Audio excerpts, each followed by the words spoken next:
the nonprofits are being punished today. What we're trying to do is to actually set them free and empower nonprofits. Data also helps the nonprofits because they are trying to tell their story, but just a picture of a desperate child is not enough anymore for a nonprofit to show the fine-grained detail of what they're really doing. What happens is when we hear the word measurement, we automatically think punishment. The way to set nonprofits free and to empower them and to get out from the punishment that's happening in the sector is to level the playing field, give nonprofits a safe place to store their data that is self-reported, it is not judged, there's no ratings.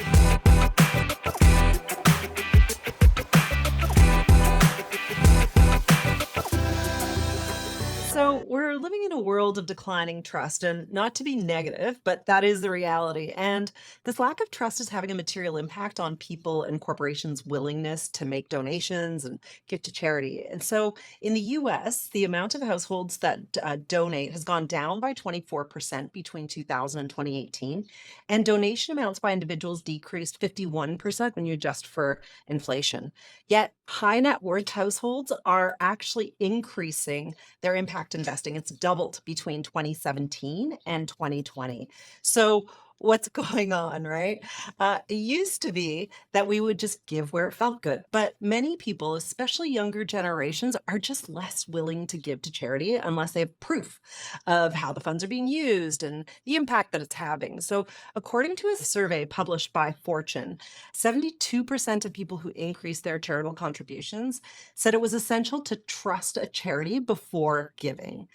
And one-fourth said that they would probably donate more if provided additional information about the impact of their contributions. So generally, the population is demanding more transparency, more data.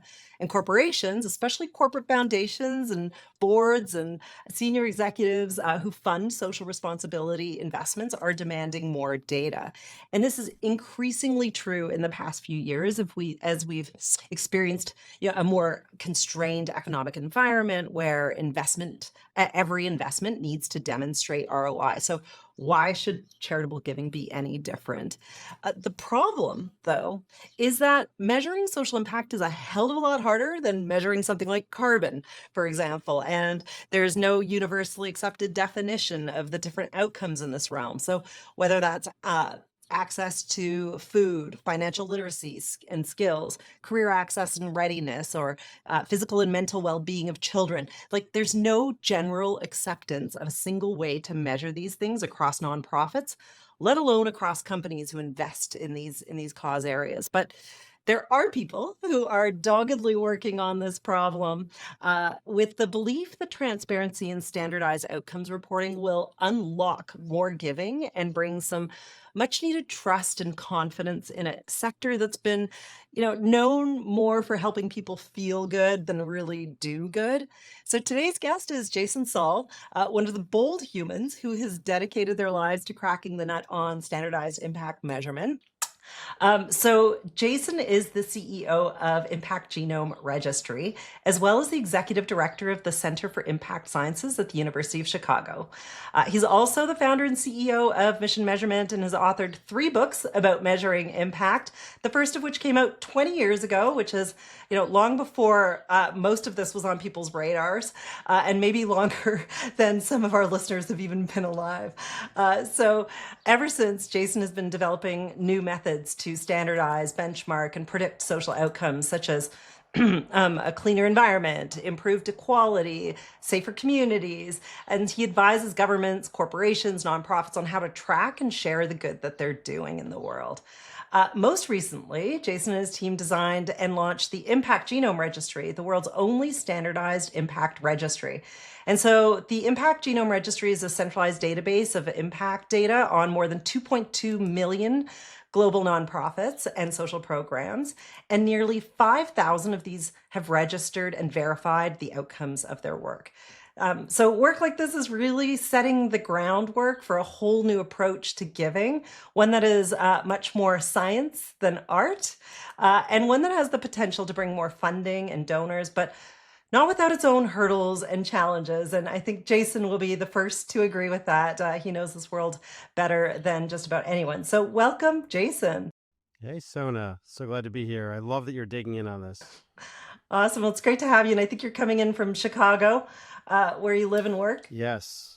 Appropriately, I am literally sitting right across from the Great Chicago Fire Department. So let's hope we don't have another Great Chicago Fire.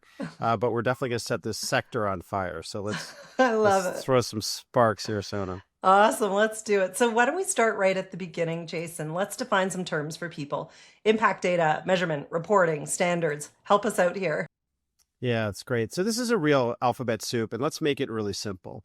Um, so let me break it down. So impact is the ultimate change people want to see in society. Things like reduced poverty, things like more peace and tranquility, things like a reduced violence in a community, right? Those things are population level changes that no one program or nonprofit can probably achieve and that take place over a long period of time. So that's what impact is. Basically a longitudinal or long-term change in society. But when you break down impact, the building blocks of impact, the kind of amino acids, if you will, of impact are what we call outcomes, right? Outcomes are the changes in status or condition or behavior for individuals. So whether we want to get somebody job ready, or we want to get somebody employed, or we want to reduce the risk of a kid getting involved in a gang, or whether we want to get someone more likely to pursue a career in science or technology, those are outcomes. So those are changes in status, condition, or behavior that someone can achieve typically within a year. Measurement or metrics are usually indicators that indicate progress towards the outcome. Metrics usually don't measure the outcome, right? So if you're trying to say the outcome is I want someone to be reading proficient, the metric is usually how many books a day are we reading or how many hours a week are we reading? You could read 5,000 hours a year and still not be reading proficient. It's just an indicator of progress. So that's a metric. Evidence is the accumulation of data to prove that you've achieved the requirements of the outcome, right? So what claims can you make to prove or to demonstrate that you achieved the outcome? And finally, standards are the common language that we use for outcomes or for metrics or for anything. So standard is a common practice or a common terminology. Okay, that's super helpful.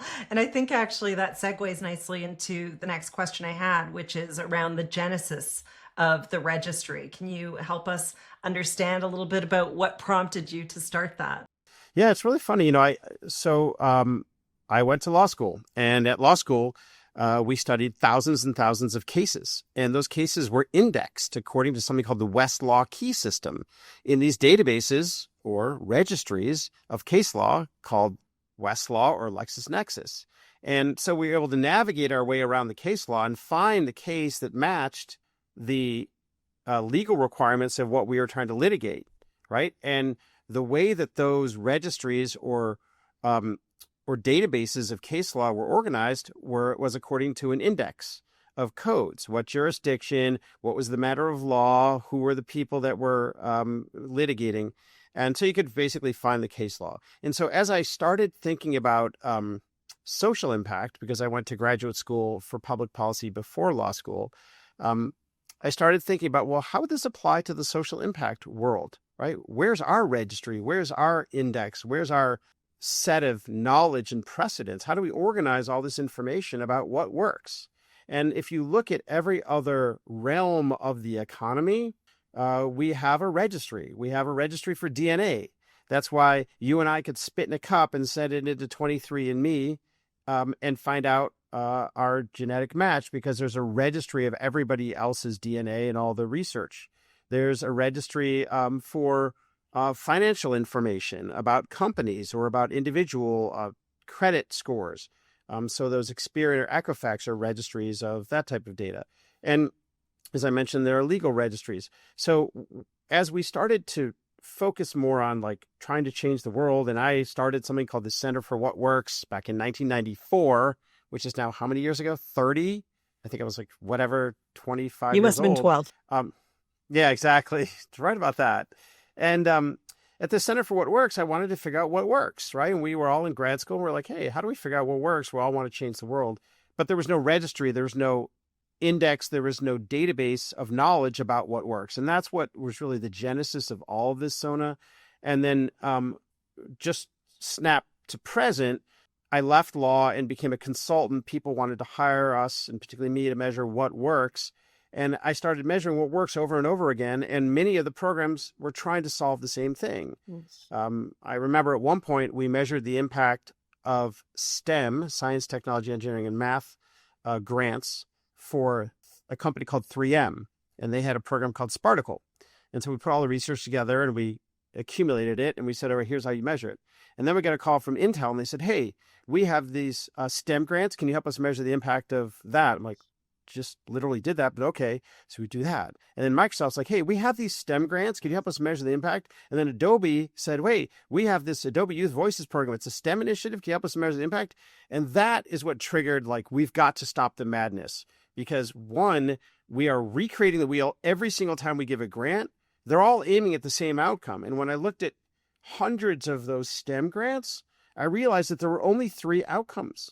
Either one, you're trying to increase interest in STEM, particularly among young girls or minorities. 2, you're trying to increase STEM proficiency to get kids smarter at math or science. Or 3, you were trying to increase STEM persistence, meaning you're trying to get kids to pursue careers in STEM. All the grants were aiming at the same 3 outcomes. So it was like, why are we recreating these outcomes and these definitions over and over again? And oh, by the way, for Intel and 3M and Microsoft and Adobe, we created different databases and collected data from the same grantees in many cases, like First Robotics and First Lego and others, in these different databases because every funder wanted different data. So at some point, it was like, wait, we got to stop the madness. And that is what gave birth to the idea for the registry. Yeah, I think madness is exactly the right word. And yet we continue to do it, right? Like it's just the way it's been done. And I think there's just a need for a lot of us to feel like what we're doing is special and unique. And so some of that drives that behavior. But one of the things I'm interested in asking you about is, obviously this impact is being delivered by nonprofits. And so I'm curious about what makes the registry or the approach that you're using different from other ways that nonprofits typically measure their impact. Yeah. Well, so there are only 2 ways that nonprofits measure their impact today. So one is they collect whatever metrics they can themselves and they report it out. We trained as many people. We held a conference. We went and met with a bunch of kids. So one way is nonprofits measure things themselves. The only other way is they hire an evaluator. And so those are the options that nonprofits have. And neither are really workable or scalable. Every nonprofit measuring themselves with their own idiosyncratic or unique way does not, one, allow anybody to understand what they're doing in a common way. 2, it compounds the pain because every funder is asking them for different metrics and they have to scramble and create different metrics. So the DIY approach to measurement is really not working for nonprofits. It's also burdensome and confusing and they don't know and they have the skills or in-house capacity. And the other approach is outsourcing it to an evaluator.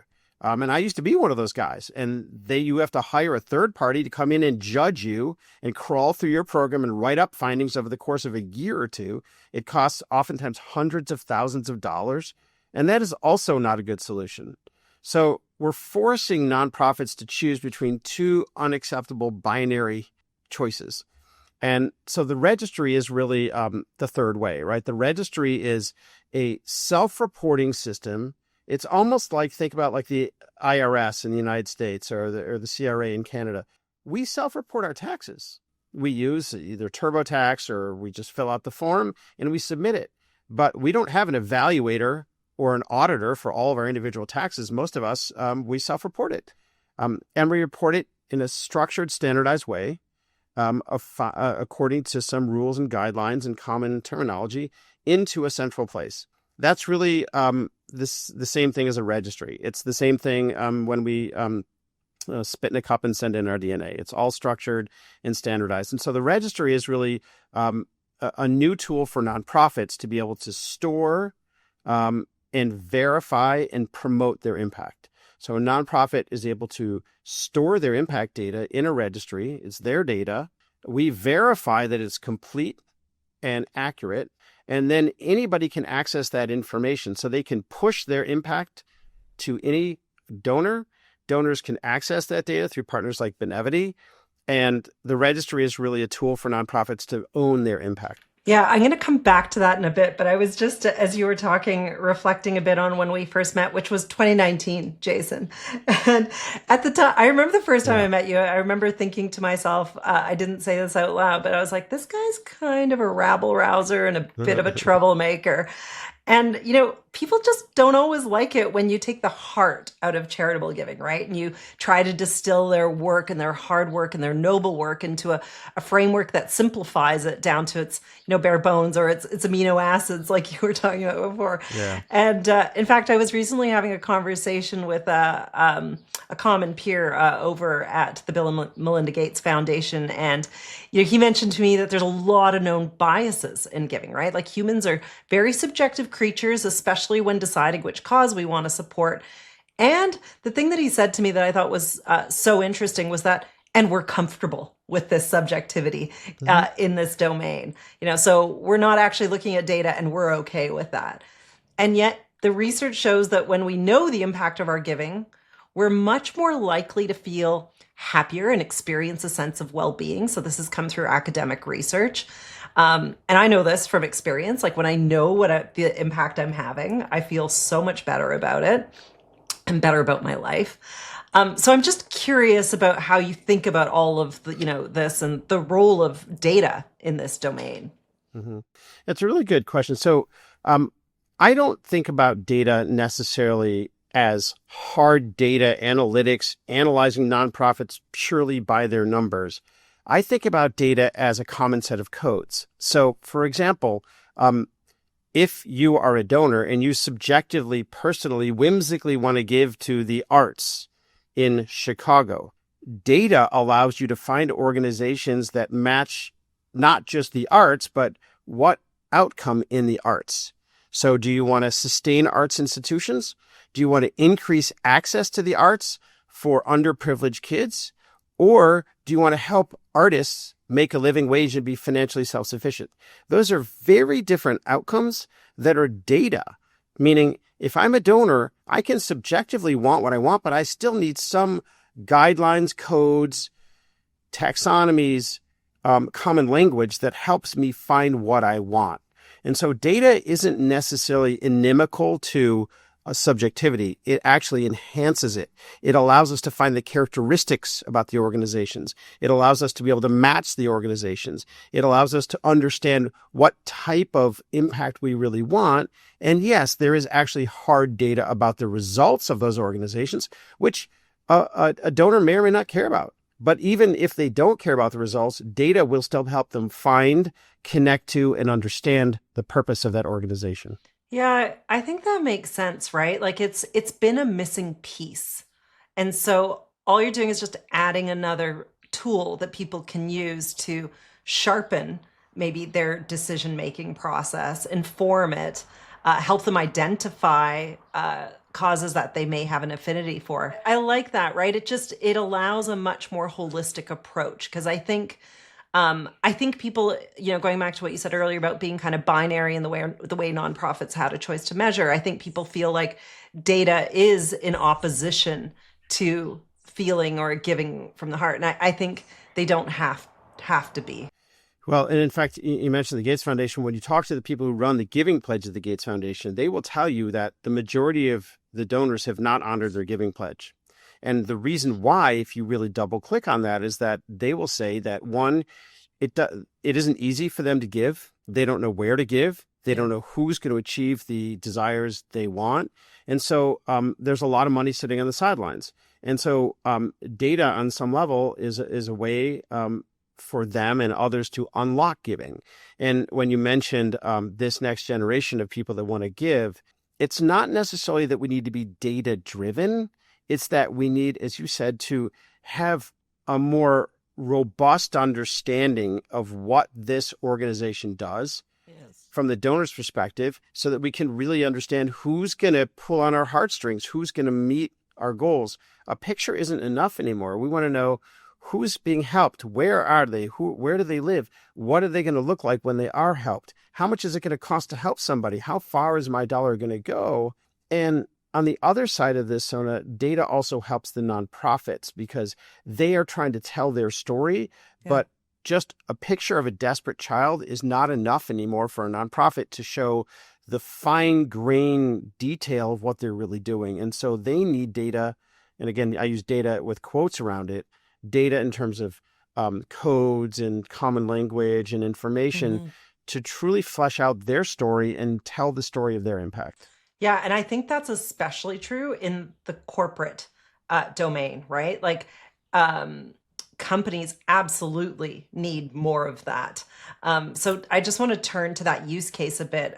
So I'm sure you know CECP, Chief Executives Yep. for Corporate Purpose. They reported that 94% of companies collaborate directly with nonprofits to select outputs and outcome metrics. And yeah, I know it's a That's little not bit a like good thing, right? that's That's not not a a good thing good thing. No, that's for not a high anybody. number is a good thing. No, Collaborate is a exactly. euphemism, right?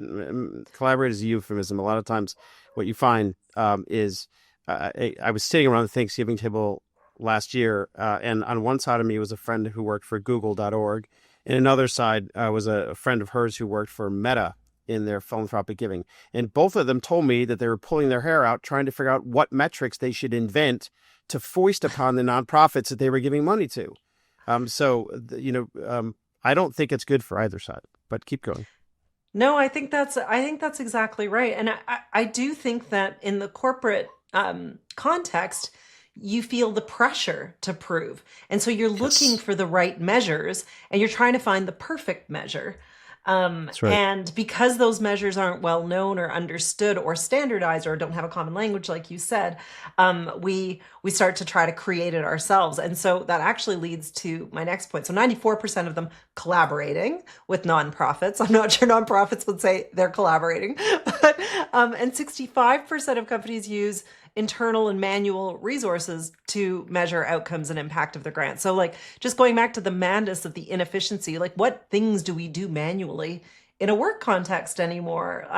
So I guess I'm just wondering like why are more companies not using a registry like yours to capture and verify impact? Well, frankly, they just don't know about it yet, which is why we're working with you guys and others to really amplify the message. So it's taken us a good 6 years to build the registry. We had to build standards and a common language for every area of social impact. Because if we just did it for one area like hunger, people don't only make grants in one area. So you can imagine building outcome classifications for 132 areas, creating peer review and definitions of what it means to achieve an outcome, building the actual taxonomies and the registry and the technology and the systems and the methods. So it took us a good amount of time with a lot of philanthropic investment to build the registry.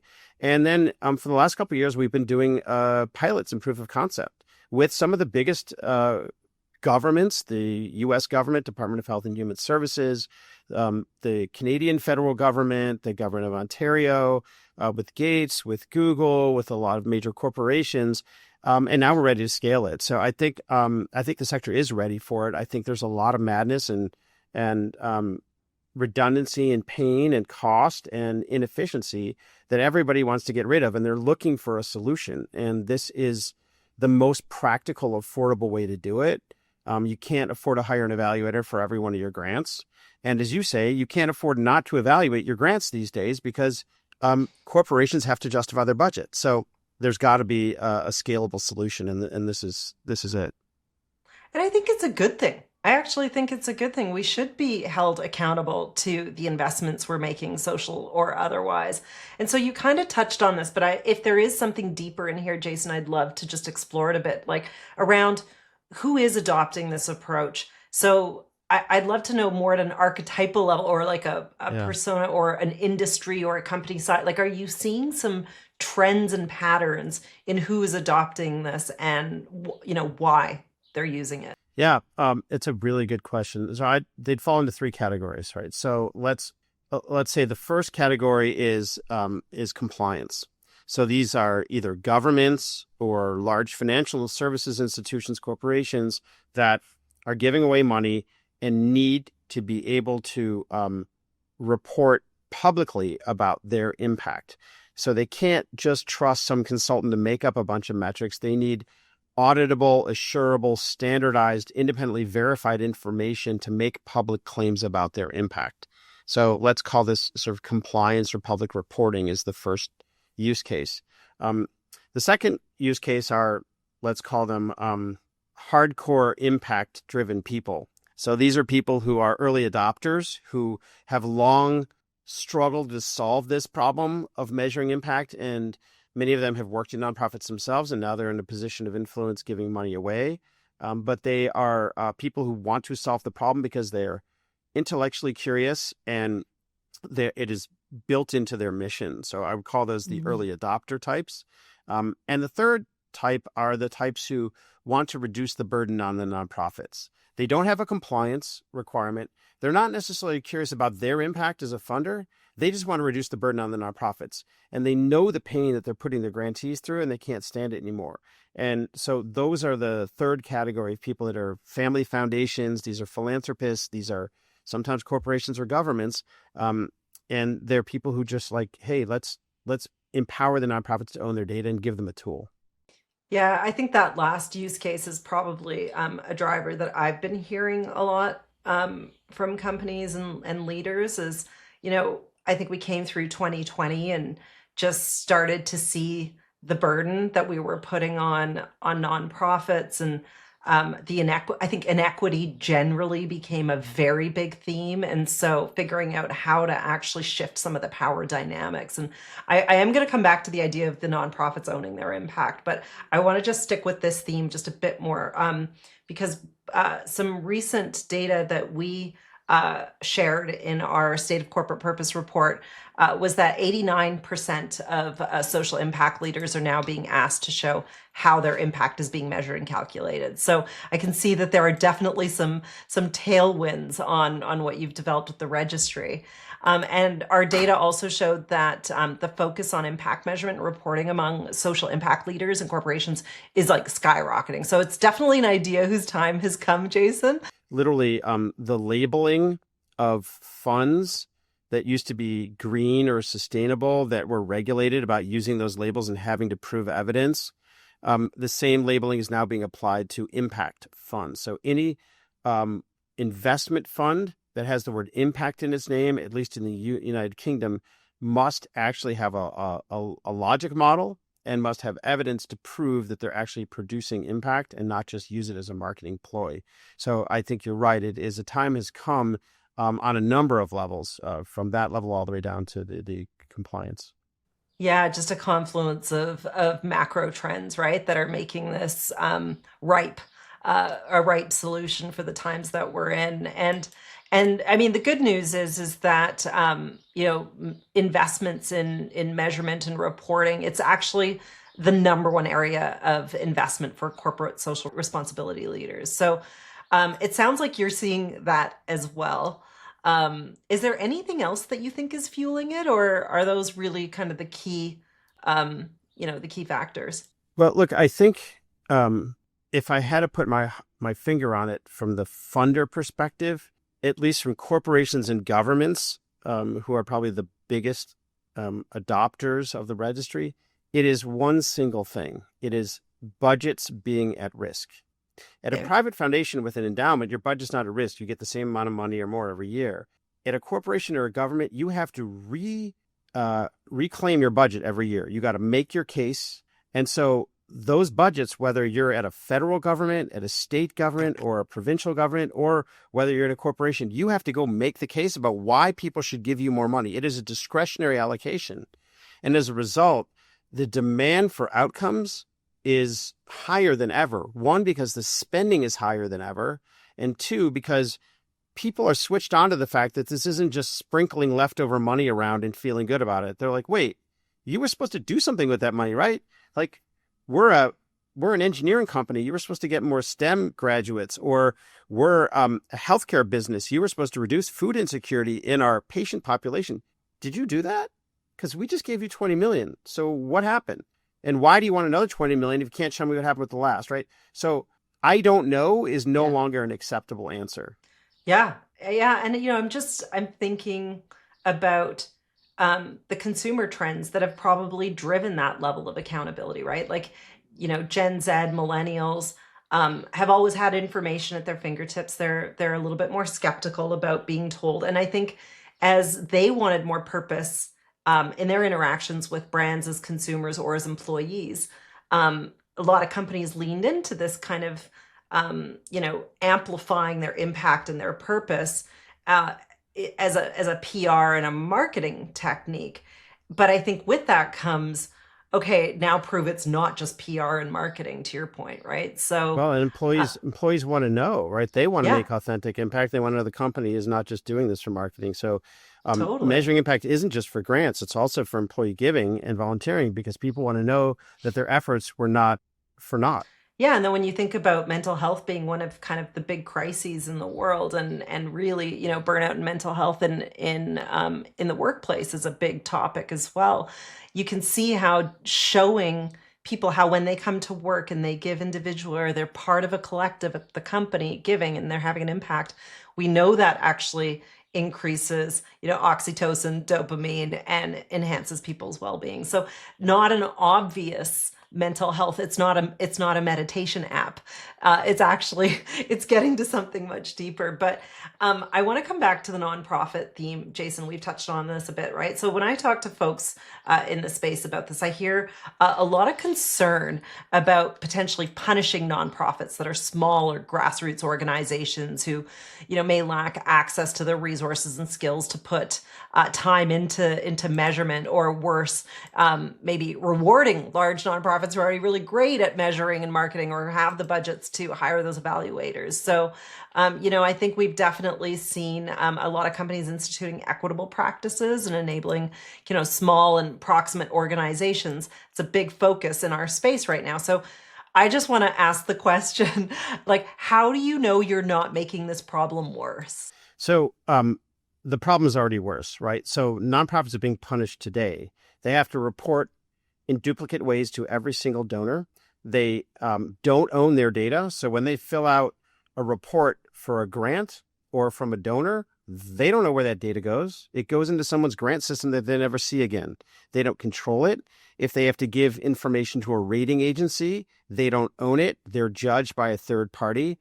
The nonprofits are being punished today. What we're trying to do is to actually set them free and empower nonprofits to mitigate those problems. So I think what happens is when we hear the word measurement, we automatically think punishment.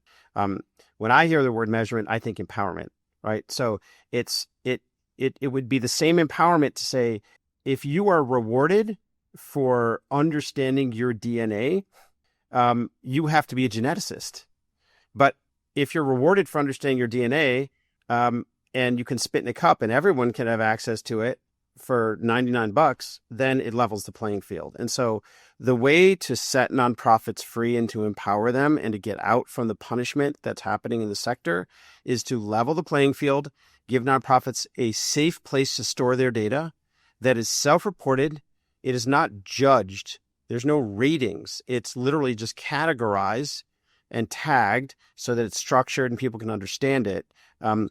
But that's the way that we see what we're doing is really on a mission to be able to empower the nonprofits to own their data.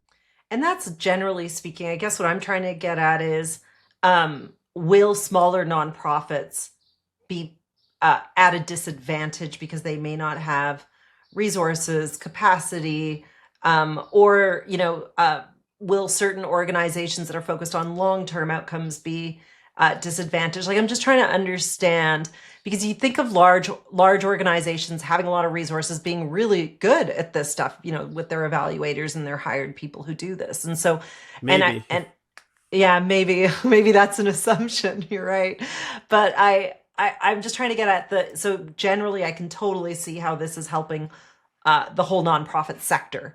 But I want to make sure that as we do this, some nonprofits are not being disadvantaged compared to others, because we know that there's already not a level playing field. Correct. Well, I say maybe kind of, cheekily, Sona, because what we found is a lot of the larger nonprofits actually have a very high cost per outcome and don't always actually have the best evidence quality. And some of the smaller organizations that are closer to the problem are having better results, higher effectiveness, better beneficiary satisfaction. So I think you're asking two things. One is, how do small nonprofits get to participate in a regime like this? And two, is there bias in the way the world is going to play out if this data is available? So first, on the small nonprofit side, it's a lot like TurboTax. So it doesn't, putting data in a registry meets you where you're at. You don't have to go collect anything new. You don't have to have an evaluator. You have to have a big measurement team. You store whatever information you have about your program, even if it's anecdotal, in a registry, and it's the best you can do. So first of all, it is a very, it allows every nonprofit to participate. The second question, though, is will donors be biased towards nonprofits who have better data? I think what we have found is that actually it doesn't work that way. We've conducted focus groups among high net worth individuals specifically, and we show them a variety of different nonprofits, some that have perfect evidence, really strong evidence, and some that have very anecdotal evidence but doing really innovative things or are working with a really hard to reach population. And their answer was, I don't only care about evidence. In fact, I don't even care if they're more expensive to reach certain populations. I want to help these populations, and I want to work with organizations that are smaller or closer to the problem. So the registry is really just an opportunity for nonprofits to promote their work. And just like in the stock market, some people want to invest in penny stocks. Some people want to invest in blue chips. Some people want to take risk on startups. Some people don't. I think all we're trying to do is make the information available and ubiquitous and even for everybody so that donors can make their decisions. And if, in fact, all donors only want to support big charities, well, then that's a problem beyond us to solve. But I think the very least we could do is create the transparency. Yeah, I mean, I think on the one hand, I'm kind of surprised to hear you say actually small organizations, can have, more positive impacts and responses from their beneficiaries. On the other hand, I'm like, actually, that makes total sense. They're right in the community. They're often part of the community or have come, through the circumstances that the people that they're helping have been through. They are They have right less down overhead. less overhead, lots of volunteer run. And Right. So so, when you look at the actual data, and we have looked at thousands and thousands of organizations, Sona, in many cases, the smaller organizations have a better cost per outcome, a higher yeah. effectiveness rate, and a better beneficiary satisfaction. So it's not all about a game. And I think this is part of moving from, let's say, the last era of evidence and measurement, which was if you measure, you are good. If you have data, you are considered evidence-based and good, to the Right. new era, which is everybody has data now and everybody has evidence. And the question is not, oh, I have evidence, therefore I'm good. It's how good are you really? What are you really doing? Who are you really helping? And so I remember a year or two ago, we were talking about like top 10 lists. Is there a top 10 list for charities for reproductive rights or for charities that are helping, women's empowerment? There is no such thing anymore. There isn't Yeah. such a thing as you're better. It's you're better for what outcome, for which population, with what degree of innovation and what degree of risk that you want to take. Yeah. Just like stocks, there isn't one that's better. It's all about relative and, as you say, subjective interest, which Yeah. is, I think, the point. I think a lot of people think when it comes to measurement and registries, it's all about we're only going to invest in the biggest and the best with the best evidence, and we're Yeah. hard-nosed, green eye shade investors. It's actually not. It's a lot like the founders of Morningstar here in Chicago told me about how they invented Morningstar. Joe Mansueto, what they told me was a lot of the investors didn't even know who the mutual funds were or what their holdings were. So the first thing that Joe Mansueto did when he started Morningstar was he actually just reached out to all the mutual funds and said, just tell me what your holdings are, and I will categorize them, but I won't judge you because the investors don't even know who you are. And so their advice to us was focus on standards, standardization, categorization, and transparency. Don't rate or judge anything. Yeah. Make it available and let the donors or the investor choose what they want. Yeah. Yeah. It's multidimensional. And I think it's Correct. about transparency to enable the Correct. kinds of decisions that people want And to or need to matching make based on the connections and criteria that's discovery. important. Yeah, to Exactly. them. Totally. So One thing about the registry that I think we've talked about is that you're measuring outcomes on a 12-month basis, and I think we know change doesn't always happen on a 12-month time frame. Although, gosh, wouldn't that be great? Um, so I'm assuming that the registry may bias towards short-term outcomes, which are typically for direct service nonprofits like shelters, food banks, that kind of thing. So my worry is that we're not, investing in then systemic change. Like, is the registry not helping us do that, or advocacy, or long-term behavior change? So, like, that just feels uncomfortable to me. I'm kind of a long-termist, so help me out. I want to make sure that we're not, encouraging short-term thinking and behavior. Sure, fair enough. Well, I think, like you saw with Elon Musk wanting to build a spaceship to get to Mars, you got to go to the moon first, right? And so I think outcomes and impact is progressive, meaning impact is a long-term change in society. No one organization can really make like fully own impact. So if you think about breaking down impact into a series of outcomes that are progressive, I am getting a kid to have social and emotional skills and helping them to do better in elementary school.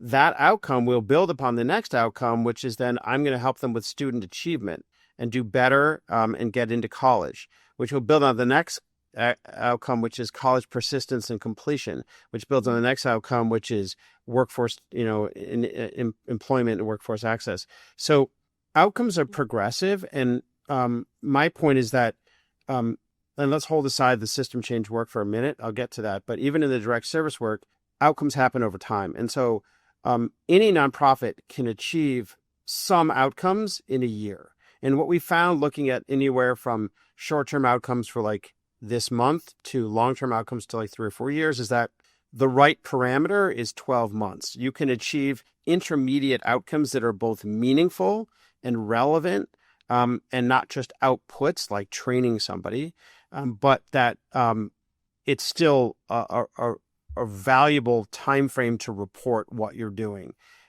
So we think about basically the outcome as a common unit of measurement and capturing it in different stages. Even let's talk about system change or policy work or anything like that. That's progressive work too, and we've broken that down through all of the research we've done into outcomes. So if you say, all right, we want to reduce corruption in a country, well, first you need to raise visibility of the issue. That's an outcome we can do in a year. Second, you need to build effective stakeholder coalitions. You get the right influencers on board. You can do that in a year.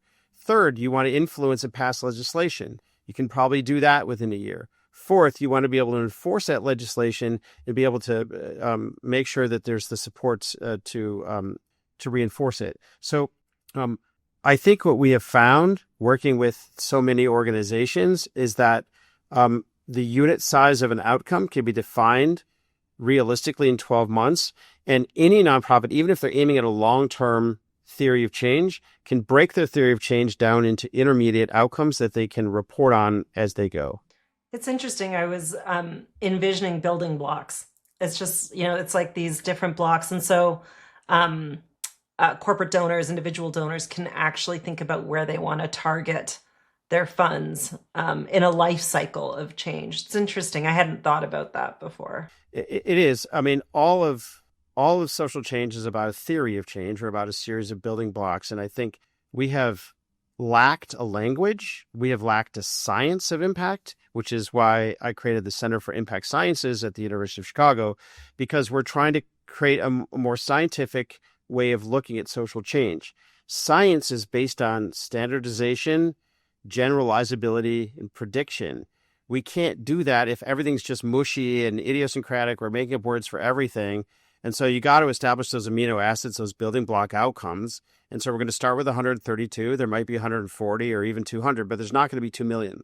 And so creating that common language enables not only nonprofits to be able to know, oh, I'm an arts organization. Yeah, actually, that's my goal. Is I'm really trying to help artists make a living wage and sustain themselves. That's really what I'm doing. So thank you for giving me outcome 26B, because that's what I do.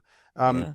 I'm very different than another organization that's trying to increase access to the arts or whatever.